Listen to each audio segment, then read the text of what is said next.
We've now got a component put together that we can use to experiment with the lists on. So let's get a better idea of how we build a list with React. Okay, so here's the general idea.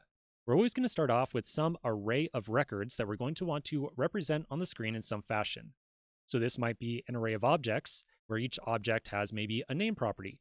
So maybe every object inside of here represents a friend or something like that. We could also have an array of numbers, or an array of strings, or an array of absolutely anything. But in general, when we are building out a list with React Native, our starting point is an array that we want to build out into a series of different React components and show to the user. In order to take an array like this and turn it into a series of React components, we're going to use another one of those primitive elements from React Native. The primitive element we're going to use is called the flatlist. So we're going to use the flatlist primitive element to take an array of records and turn it into some list to display on the screen of our device. When we make use of the flatlist element, we are always going to pass in two different props.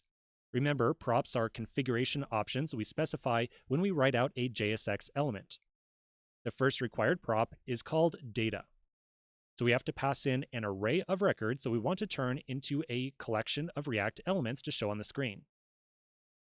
Now, flatlist doesn't technically just figure out for us how to display each of these different elements. Instead, it's up to you and me to provide a function called the renderItemProp that's going to be called with every individual element out of that array, and it's going to be up to you and me to return from that function a little bit of JSX that describes how we want to show each element on the screen.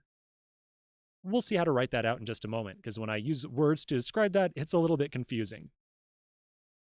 Now, the last thing I want to mention really quickly is that if you're coming from the world of React.js from the web, you might be used to mapping over an array of data to build out a list.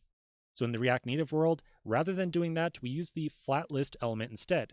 And the reason for that is that the flatlist has a bunch of optimizations built into it to render a huge list of elements on a mobile device in a very performant fashion. And we'll describe how that optimization works in just a little bit. Okay, so now that we've introduced the flatlist element, we'll take a quick pause and then come back to our list screen in the next video and get a better idea of how to use it.